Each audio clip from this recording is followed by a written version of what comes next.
What's up guys, welcome back to the channel. If you're new here, my name is Kyle. I make videos about cameras, tech, photography, all that good stuff. Today we are going to do a lens review on the Pergear 12mm f2 manual lens for the Sony A6000 series. Okay, so big shout out to Pergear for sending me this lens to review. However, like with all of my reviews, nobody tells me what to say or do, so I will give my honest opinion about this lens. This is overall a really cool lens and I like it for the price, and overall I really like the image quality. So we're going to talk build quality first real quick, some specs, then we're going to do photo examples like usual, and then I'm going to talk about this lens compared to the lens I'm shooting with, which is an autofocus Sigma 16mm f1.4. This Pergear is now the widest lens I own, and yeah, I think it's fun to do a little comparison with the two, and the Sigma is double the price of this thing, or more than double the price, so it gets interesting. Okay, so let's talk about build quality of this guy. It is basically all metal. It is very sturdy in construction. It definitely doesn't feel like a cheaper lens, so it's got great quality to it. The front lens element is very nice. The whole presentation of it, just overall, I like. The lens hood, which is on this, it looked like it was built in at first. However, it does come off.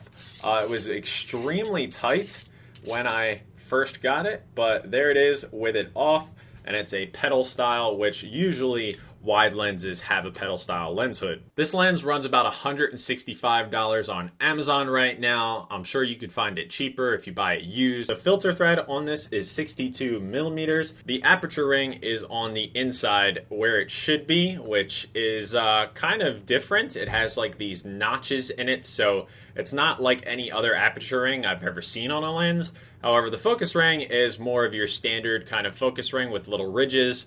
Again, this is a very sturdy material, so it's not like rubber. I really like the focus ring. The aperture ring is, it's okay. The aperture ring is very tight to turn, whereas the focus ring is a little tight, but overall smooth. All right, so some quick tech specs. The minimum focusing distance is 0.2 meters or 0.66 feet. I already said the filter thread is 62mm, and then it weighs 300 grams or 10.58 ounces. For comparison's sake, I just grabbed the lens over there.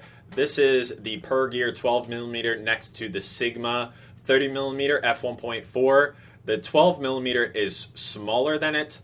They feel similar in weight, and then I will also put a little comparison on the screen between the Pergear and the chunky Sigma 16mm, and you can see the clear size difference. The lens barrel does extend when you're focusing in and out, but it's not too much. As you can see, it went down there, and now it's going up there. So it's not that big of a deal in my opinion. And then the focusing isn't a full rotation around or anything like that. And like I said earlier, it's actually a pretty smooth focus ring. I kind of like it. But yeah, overall, I'm really impressed with how this thing looks on the Sony A6000. It definitely feels like a quality lens, and for the price, I think the build quality is excellent. And as stated, it is a manual focus lens, and then really one of the highlights of the lens is that it has a maximum aperture of f2, as you can see there, and then its minimum aperture is f22, so you can use this lens for landscapes and things like that, but it's pretty cool that it goes down to f2. But let's go ahead and jump into said photo examples, and as always guys, let me know your thoughts on the different photos and things that I present. So here we go.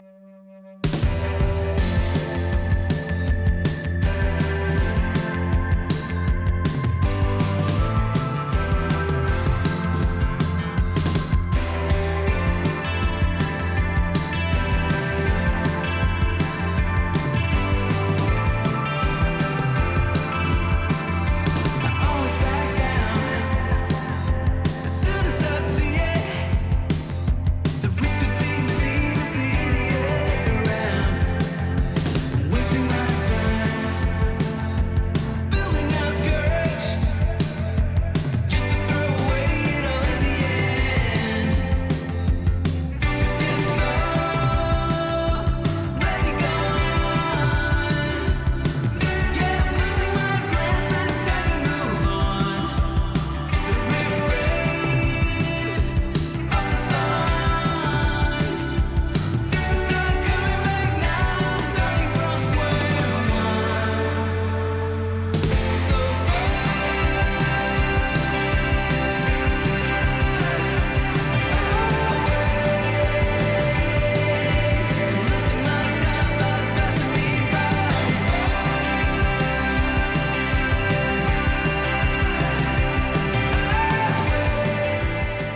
Okay, so I hope you guys enjoyed those photos.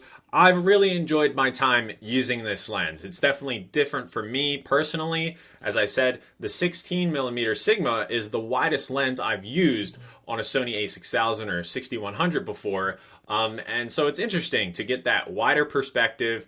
I do like the minimum focusing distance at around, 0.66 feet. It feels like you can get really up close and personal, which, as you guys may or may not know, is really fun in my opinion, and I like that kind of style of shooting. And then of course you can get wider viewpoints of things. So I wanted to bring up on the screen for you guys different shots shot with the Pergear 12mm f2 and then shot with the Sigma 16mm f1.4. So I'll show you a picture of a shot with the Sigma first, so you can kind of see, what is in frame.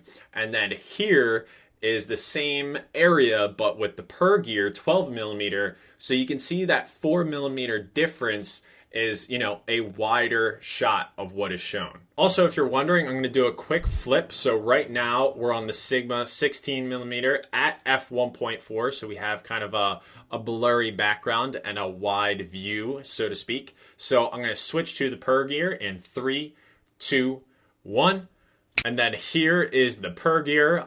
The only way I can tell sort of that I'm in focus is I have focus peaking on my screen on the a6100, so I can sort of tell that I am in focus here. I am at f2, so hopefully I'm in focus and everything like that. But this is what the 12mm looks like versus the 16mm. So you can see I'm putting my hands up. It is very, very wide, really close. I'm like maybe 2 feet from the camera. And for me, I like the aspect of a wide angle lens for YouTube. It allows me to get like an up close but also wide type of shot. I don't know, that's just my opinion. However, it does kind of distort your face a little bit.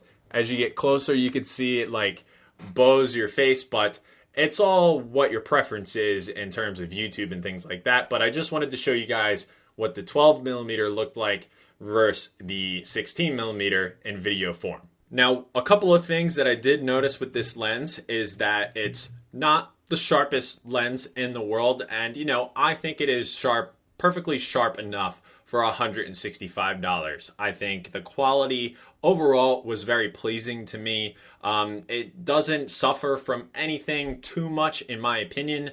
A little bit of chromatic aberration, but at this point with manual lenses like this, especially like sub 200, sub $100, around that range, I personally am just expecting some chromatic aberration, so I think that's okay. It's passable. As far as the f2, which is probably a reason a lot of people will get this lens, because it's like the Rokinon or Samyang lenses and things like that, and it's attractive at $165. There is vignetting with this lens, so I'll show you guys a couple photos on the screen where you can see at the corners of the image it does have a vignette down at f2.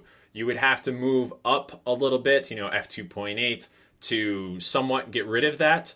But I just want to let you guys know at f2 there is a little bit of a vignette. A lens like the Sigma 16mm at f1.4 has no vignetting, but it's more than double the price, so you have to weigh the pros and cons. If you want a cheap wide angle lens that can go to f2 for your Sony a6000 or 5100, 6100, whatever A6K or APS-C Sony camera, I think this is a really cool option for $165. I've just been impressed lately by what Pergear has been putting out overall in general. It's not going to blow you away, I think, but at certain points it is worth the money if you don't have $300, $400 to throw at different lenses. For landscape, for astrophotography, this is a lens that I would recommend for that. It's not going to be a world beater. I think the Sigma 16mm is better for both landscape and astrophotography. However, you don't necessarily need autofocus for both of those things, for landscape or astro. You would probably want to use manual at all times for astrophotography. And landscape, you can do either or. It depends on your preference. So this is a great, just sub $200 option. It's not going to necessarily break the bank compared to any of the other autofocus options out there. So I just think it's cool that other lens companies like Pergear, 7 Artisans, all these different companies are still making lenses for the Sony A6000 series of cameras. I think the Pergear 12mm f2 is a suitable lens to kind of get your feet wet, see that wide perspective. It is wider than the kit lens, so if you find yourself shooting at 16mm all the time with the kit lens and want something wider, then this Pergear lens may be something that you want to be looking at. I'll be eager in the future to compare this to, say, the Rokinon lenses and things like that, but I just had the Sigma to compare it to it for now, and I'm pretty impressed with the comparison. It's just that one has autofocus and one can go down to f1.4, and it doesn't have a vignette when stopped down all the way. So those are really the main differences. Let me know in the comments if there's anything else that you want to know about the lens and things like that. I'm sure I didn't cover everything, but I tried my best. All right, guys, thank you so much for checking out this lens review. And as always, I will see you guys in the next video. Later.